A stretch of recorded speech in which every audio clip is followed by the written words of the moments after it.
गोवर्धन पूजा की कथा। जय श्री कृष्ण। आज हम आपको गोवर्धन पूजा की अद्भुत कथा सुनाने जा रहे हैं। गोवर्धन पूजा एक अत्यंत पावन पर्व है जो कार्तिक मास की प्रतिपदा को मनाया जाता है। इस दिन भगवान श्री कृष्ण ने अपनी प्रजा और वृंदावन वासियों को गोकुल के असत्य और अधर्मी पद्धतियों से बचाया और उन्हें सत्य, भक्ति और प्रेम का मार्ग दिखाया। वृंदावन में समय की बात है, वहां के लोग प्रतिवर्ष इंद्रदेव की पूजा किया करते थे। उन्होंने सोचा कि वर्षा, सुख, शांति और फसल की समृद्धि के लिए इंद्रदेव की आराधना सबसे महत्वपूर्ण है। सभी गांववासी, छोटे बड़े, पुरुष और स्त्रियां इंद्र पूजा के लिए अपने अपने घरों में इकट्ठा होने लगे। लेकिन उस समय श्री कृष्ण, जो बाल्यकाल से ही लीलाओं में निपुण थे, ने देखा कि लोग केवल इंद्र की पूजा करते हैं, जबकि वे प्रकृति की सृष्टि और धरती माता के महत्व को भूल गए हैं। श्री कृष्ण ने सोचा कि क्यों न इस वर्ष लोग गोवर्धन पर्वत की पूजा करें, क्योंकि यह पर्वत वृंदावन वासियों के लिए भोजन, हरा भरा घास और जीवन का मूल आधार है।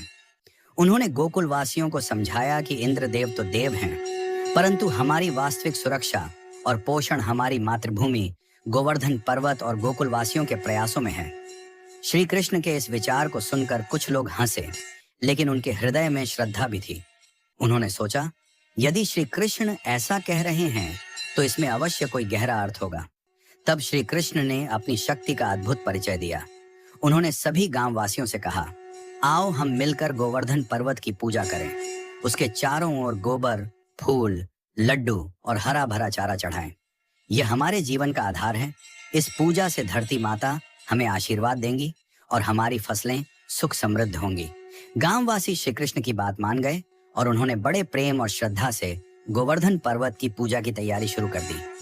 प्रत्येक घर से लोग घास, फल, फूल और लड्डू लेकर आए। सभी ने पर्वत के चारों ओर रंग बिरंगी झाड़ियां सजाईं, दीपक जलाए और अपनी श्रद्धा प्रकट की। इंद्रदेव को यह बात पसंद नहीं आई। उन्होंने सोचा, यह बालक मेरे प्रति लोगों की भक्ति को कम कर रहा है, मैं इसे बर्दाश्त नहीं कर सकता। क्रोधित होकर इंद्र ने गगन से बादलों की घनी घटाएं भेजी और गोकुल पर अति भारी वर्षा बरसाना शुरू कर दिया। बाणों और बिजली की तरह पानी गिरने लगा। गांव वाले डर के मारे इधर उधर भागने लगे, लेकिन श्री कृष्ण ने अपने दिव्य रूप का प्रदर्शन किया। उन्होंने अपनी नन्ही सी छोटी उंगली उठाई और गोवर्धन पर्वत को पूरा उठाकर अपनी अंगुली पर थाम लिया। वह पर्वत जैसे छत बनकर गांव वालों को और उनकी गोवंशियों को बारिश और आकाशीय तूफान से बचा रहा था। गांव वालों ने देखा कि बालक श्री कृष्ण ने अकेले ही सबकी रक्षा की है। उनका विश्वास बढ़ गया और उन्होंने पूर्ण श्रद्धा और भक्ति के साथ गोवर्धन पूजा करना जारी रखा। बारिश कई दिनों तक होती रही, लेकिन श्री कृष्ण के हाथ में पर्वत सुरक्षित रहा। अंततः इंद्रदेव ने देखा कि बालक ने अपनी शक्ति और भक्ति के माध्यम से अपनी प्रजा की रक्षा की है। उनका अहंकार टूट गया। उन्होंने स्वयं गोकुल आकर श्री कृष्ण से क्षमा याचना की और उन्हें अपना सर्वश्रेष्ठ आशीर्वाद दिया। इस प्रकार गोवर्धन पर्वत की पूजा और श्री कृष्ण की लीलाओं से यह संदेश मिलता है कि भक्ति, प्रेम और सच्चाई का मार्ग किसी भी शक्ति से बड़ा है। यह पर्व केवल एक धार्मिक अनुष्ठान नहीं है, बल्कि हमें प्रकृति और धरती माता के महत्व का स्मरण कराता है। गोकुल वासियों ने बाद में प्रतिवर्ष गोवर्धन पूजा का आयोजन किया।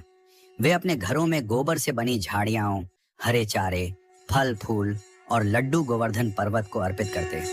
उन्होंने बच्चों को यह कथा सुनाई कि सच्ची शक्ति भक्ति और प्रेम में है, न कि अहंकार और शक्ति प्रदर्शन में।